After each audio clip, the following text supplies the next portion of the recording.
안녕하세요. 김태호 변호사입니다. 오늘 보실 경매 물건은 서울중앙지방법원 2021 타격 106297건 사건 번호로 되어 있습니다. 서울특별시 종로구 수표로에 있는 15층 1호와 3호도 일괄 매각으로 있는 물건인데요. 먼저 사진을 보겠습니다. 엘리베이터 있고, 통 건물로 보이는데 다 개별 등기가 되어 있는 건물인 것 같습니다. 법무법인 남평이라는 데가 임차인으로 들어와 있네요. 일단은 임차인 중에서 여러 가지 이 종류의 임차인분들이 계시죠. 저는 개인적으로 저도 변호사지만 법무법인이나 변호사 사무실 임차인으로 들어와 있는 곳들을 선호합니다. 왜냐하면 이분들은 기본적으로 법에 대해서 좀 다 알고 전문가들이기 때문에 법에 어긋나거나 이런 행동을 잘 하지 않고 월세도 잘 냅니다. 그리고 법적으로 이런 부분에 대해서도 깔끔하게 하시는 편이에요. 그래서 임차인들이 법무법인이나 변호사 사무실이다 하면 상당히 좋다 생각합니다. 일단 위치를 보겠습니다. 카카오 맵에 보시면 일단은 종로 3가역 1호선, 3호선, 5호선이 지나는 종로 3가역 역 대로변에서 조금 들어가면 있네요. 한국건설안전기술사의 교육원 있고, 사진만 봐도 상권은 나쁘지 않은 것 같습니다. 그렇죠? 이 정도면 상권은 좋은 것 같습니다. 법무법인 들어와 있으니까 괜찮고, 그 다음에 감정가는 11억 4,200만 원이네요. 1호하고 3호가 일괄 경매로 나왔는데 두 개 옷이 합친 가격 감정가가 11억 4,200만 원. 그리고 중요한 게 최저가죠. 최저가가 7억 3,088만 원입니다. 4억 가까이 내려갔네요. 유찰은 2번 됐습니다. 23년 1월 10일, 2월 14일 유찰됐고, 앞으로 다가올 기일은 23년 7월 4일, 최저가가 7억 3,088만 원 이렇게 되어 있습니다. 유찰 2회. 자, 여기서 중요한 게 건물만 매각 이렇게 써 있는데요. 이 건물이 있으면 토지와 건물의 소유자가 동일한 것이 대부분이죠. 그래야 건물이 나중에 철거되지 않거나 그렇습니다. 그런데 이 경매 물건은 토지는 경매로 나온 게 아니라 이 건물만 매각을 한다는 겁니다.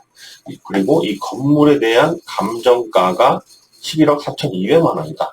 아니 그렇다면 토지 사용권이 없는데 나중에 건물을 철거해야 되는지 이런 위험성이 있는 거 아니냐 이렇게 생각이 드실 수 있는데 보통 이런 경우에는 이 법정지상권이나 관습법상 법정지상권이 성립이 된다면 이 지료만 납부를 하면 이 건물을 철거하지 않아도 됩니다.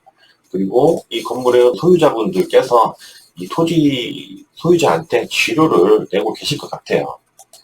그런데 중요한 거는 토지 등기부를 반드시 떼서 관습법상 법정지상권이나 법정지상권이 성립되는지 확인을 꼭 해보셔야 되겠습니다. 일단 그렇고요. 자, 청구액은 1억 원이고 채무자 있고 임차인이 이제 법무법인 남평 있고 자, 인수받을 권리가 있는지 보겠습니다. 등기부에 보시면 기준이 21년 5월 21일 근저당권이네요. 주식회사 블루에셋 이렇게 있고 임차인은 여기에 법무법인 남평 종로 분사무소 사업자 등록이 20년 7월 31일 되어 있으니까 선순입니다. 선순이고 보증금 차임은 기재가 안 되어 있는데 이런 부분 같은 경우는 한번 가셔가지고 물어보셔도 좋을 것 같습니다. 근데 제 생각에는 이 법무법인 남평이라는 곳이 낙찰을 준비할 수도 있고 여러 가지 가능성이 있지만 낙찰 받고 싶으신 분은 당연히 현장에 가보셔야 되겠죠.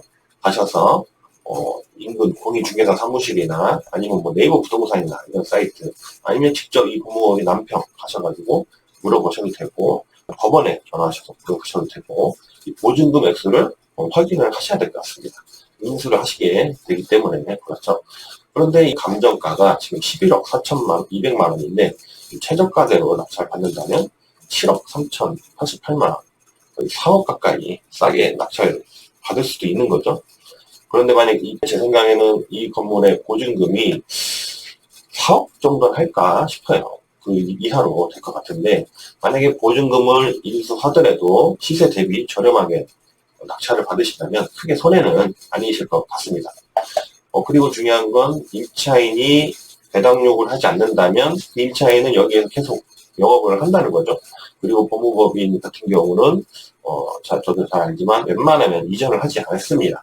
그래서 이 물건은 낙찰 받으심과 동시에 공실인 경우에는 임차인을 따로 구해야 되는데, 이 물건은 낙찰 받으시면서 임차인도 이제 들어와 있는 건물을 낙찰 받으실 수 있는 기회가 될 수 있고, 월세를 받으실 수 있을 것 같습니다.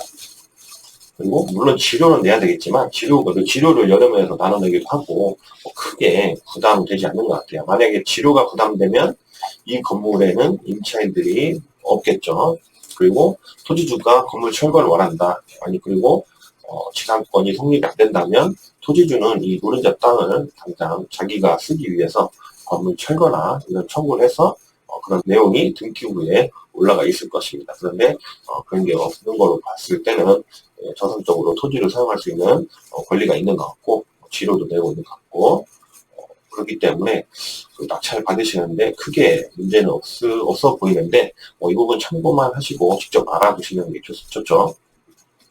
그리고 가격도 만약에 임차인, 아까 법무법인 남편의 보증금 액수를 알아보셔서 보증금을 내가 돌려주더라도 남는다 싶으면 낙찰 받으시는 것도 나쁘지 않아 보입니다.